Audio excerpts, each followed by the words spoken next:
پښتون بلوچ صوبې سیم واره به روپۍ واخیستل شوې او د دې په خلاف راوتل اواز پورته کول ضروري ده لازمي ده پر دې زورور پورونه باندې وو دوی خپلې درې نیمه اربه ډالره ځینې غوښت دوی د جنګ په وزر باندې پټرول او ډیزل یرغمال کله د هغې اختیارات یې ختم کړ میډیا یې یرغمال کړې ده د هغه رقم ده بسم الله الرحمن الرحیم د پښتونخوا نیشنل عوامي پارټي ضلع کوټې د نظارت لاندې د روانې پرتمینې احتجاجي مظاهرې قدرمن صدر د پښتونخوا نیشنل عوامي پارټۍ صوبایي صدر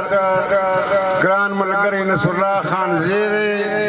د پارټۍ مرکزي سینیر سیکرټري ګران ملګری قادر آغا ایډوکیټ رزاق بڑیسی بیداللہ توخی محمود ریاض اسد خان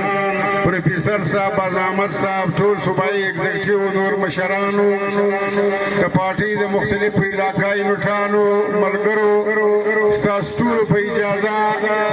لکه څنګه چې تاسو ته معلومه ده د ایران او د امریکې د جنګ په وزر باندې د پاکستان جیلی حکمرانانو پټرول او ډیزل ګران کړل یو لیټر یې تر اوسه په ګرانه بیه نه دی اخیستی چې جنګ شروع سوی دی پټرول او ډیزل هغه زاړه دي ورسره او هغه زاړه جهازونه یې راورسېدل هغه زاړه قیمتونه دي د دې اخیستي دي پر ولس یې ګران کړل پر دې باندې پورونه باندې وو دوبۍ خپلې پیسې ځنه وغوښتلې دی راولاړ شو د هغه زور یې تر ولس وکړي او خپل اخراجات نه کموي پټرول او ډیزل په دې نه دي ګران کړي چې په جهان کې ګران شو د ایران او د امریکې او د اسرائیل د جنګ د وجې بلکې پر دې زورور پورونه باندې وو دوی خپلې درې نیمه اربه ډالره ځینې غوښت دوی د جنګ په وزر باندې پټرول او ډیزل یو دم ګران کړو ډیزل یې تر 550 ورسول پټرول یې تر 450 ورسول او د هغه رقم د دې پټرول د ډیزلو د ګرانۍ له وجې بیا ټول شیان ګران شول د ژوند هر شی ګران شو کرایې پورته شولې اشیاء خورګلوش ګران شول غریب ولس یې نور و امتحان ته مجبوره کړئ او بله خوا خپل دفاعي او حکومتي اخراجات نه کموي دفاعي اخراجات یې ورځ په ورځ زیاتېږي فوج یې ورځ په ورځ زیاتېږي د فوج خرڅونه یې ورځ په ورځ زیاتېږي سرکاري خرڅونه یې ورځ په ورځ زیاتېږي چې کوم شی ولس ته فایده رسوي هغه خرڅونه نه کوي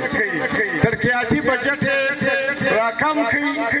زموږ د صوبې څخه هم 2 اربه روپۍ واخیستلې دې جیلي حکومت دومره بې شرمي وکړله چې د مرکز د 14 اربه روپۍ د بجټ لا نسو بس راولاړ شو د صوبو څخه هم پیسې وغوښتلې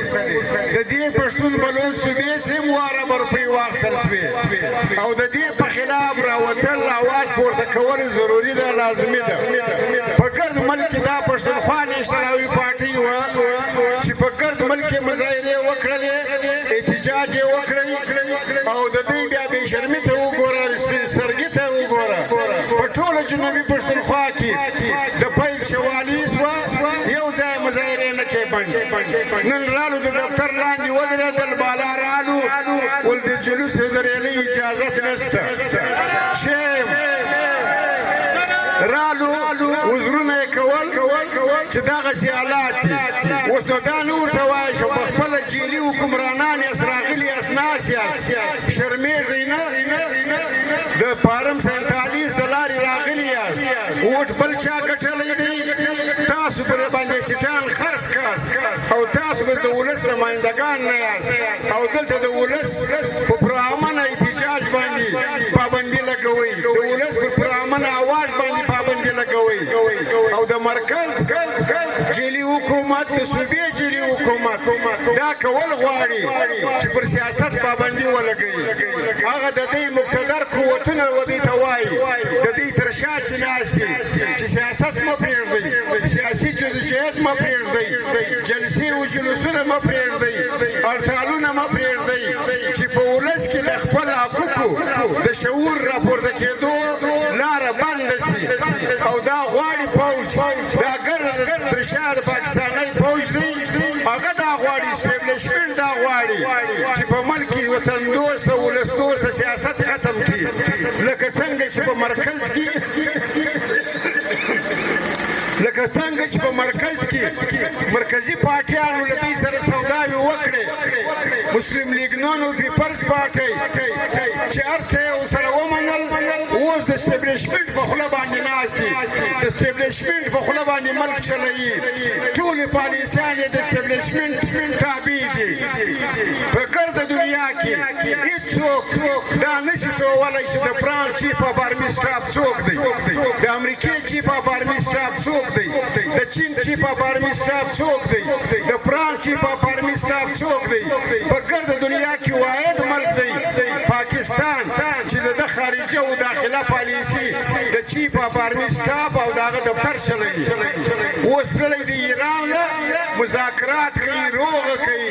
وزیر خارجه په ملک کې ناست دی لہذا دلته د اسټابلیشمنټ ماچی ده سیول مارشلا ده قانون نشته پارلیمنت مفلوجه دی قومي اسمبلی سینیټ مفلوجه دی کاروایی نه پکې کیږي صرف د خپلې مرضۍ د ولس دښمنۍ پر بنیاد باندې بیلان قانون سازي کوي د ولس د مفادو د ریلیف لپاره یو کار نه کوي عدلیه یرغمال کله